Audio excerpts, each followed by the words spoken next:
আল্লাহ দেখতে চাইলেন এই ছেলের জন্য মায়া বেশি নাকি আল্লাহর জন্য বেশি। আল্লাহ ডেকে বললেন, ইব্রাহিম দেখি হৃদয়ে কার জন্য দরদার ভালোবাসাটা বেশি। যাও আমার সন্তুষ্টির জন্য ৮৬ বছর বয়সে পাওয়া কলিজার টুকরা দুধের বাচ্চা ইসমাইলকে জবাই করে আমার খুশি অর্জন করো। জবাই করো, স্যাক্রিফাইস করো, আমার জন্য উৎসর্গ করো।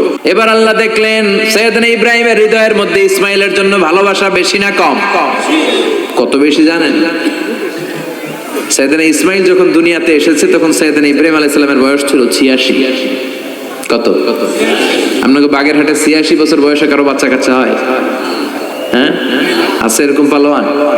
আচ্ছা, কেউ নাই। সাইয়েদনা ইসমাইল যখন এসেছে দুনিয়ায় তখন সাইয়েদনা ইব্রাহিমের বয়স কত ছিল? ৮৬।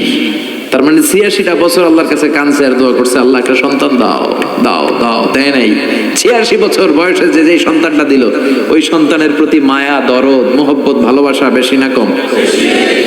আল্লাহ দেখতে চাইলেন এই ছেলের জন্য মায়া বেশি নাকি আল্লাহর জন্য বেশি। আল্লাহ ডেকে বললেন, ইব্রাহিম দেখি হৃদয়ে কার জন্য দরদার ভালোবাসাটা বেশি। যাও আমার সন্তুষ্টির জন্য ৮৬ বছর বয়সে পাওয়া কলিজার টুকরা দুধের বাচ্চা ইসমাইলকে জবাই করে আমার খুশি অর্জন করো। জবাই করো, স্যাক্রিফাইস করো, আমার জন্য উৎসর্গ করো। এরপর ওনার ছেলের সাথে কি বললেন আছে না নাই? ফালাম্মা বালাগা মাআহু